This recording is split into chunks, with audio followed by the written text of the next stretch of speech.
Opo. Ay, Mr. Chair, genius to. Genius. Elementary lang ang natapos niya, pero pinapaikot mo si Congressman Dan Fernandez. Elementary nga lang eh. Pinapaikot si Congressman Dan Fernandez. Napapaniwala pa ni Congressman. Hindi, we're trying to be lenient, Mr. Chairman, if I may.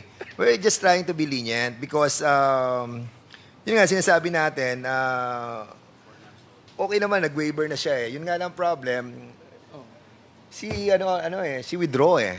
And that's the reason why medyo, bakit ganun? Kasi nga, winidraw na namin yung, Tingnan mo ha. di ba?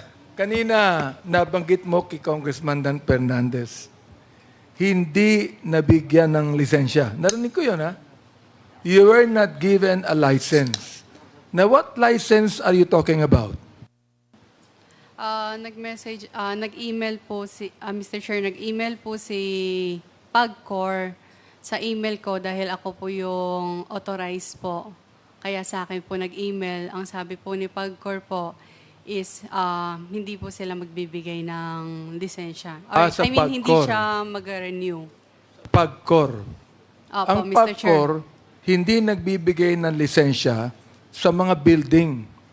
Nagbibigay ng lisensya sa POGO. Di ba?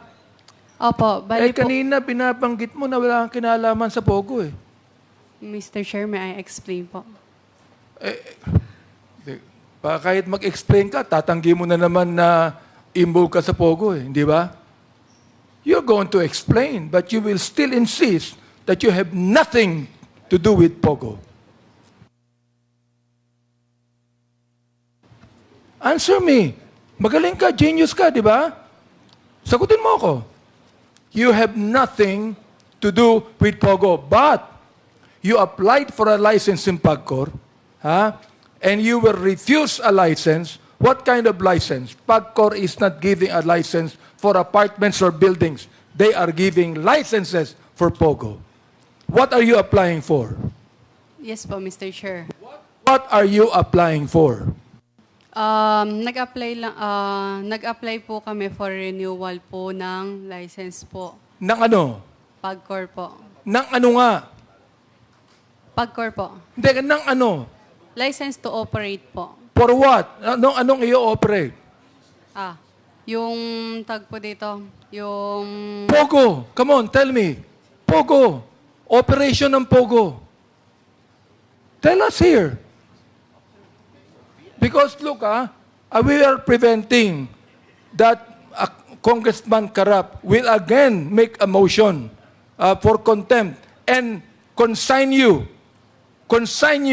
to Mandaluyong Correctional Institution. Now, you answer me now, what kind of license did you trying to get from PAGCOR?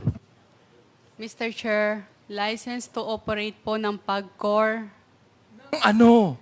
Ng Anong to business operate po. ng PAGCOR? Hindi pwedeng to operate ng PAGCOR. You applied for a license from PAGCOR. To operate what? To operate POGO po. Yun. Ibig sabihin, involved ka sa POGO. Hindi ka pwedeng mag-apply ng license sa PAGCOR na hindi mo alam na POGO yan. Oh my goodness. Oh, nagpunta ka sa PAGCOR. Sinama mo pa si Atty. Harry Roque. Si Atty. Harry Roque naman, sapagkat alam mo may influence sa PAGCOR yan, nagpasama ka sa kanya at nagbayad ka pa ng dollar sa PAGCOR. According to Chairman Altenco. Am I right? Back charges. Nagbayad ka. Am I right? Yes po, Mr. Chair. Ano yung binayaran mo? Utang po. Utang ng ano? Utang mo? O No. utang ng po ano? ng Lucky South sa Therefore, PAGCOR po. kung hindi ka kasama sa Lucky South, bakit ikaw ang nagbabayad ng utang ng Lucky South sa PAGCOR, Mr. Chair? Pwede po, Mr. Sige, Chair. go pwede. ahead. Go ahead. Mr. Chair, authorized representative lamang po ako. Whatever it is, authorized representative ka, utusan ka, pero ikaw ay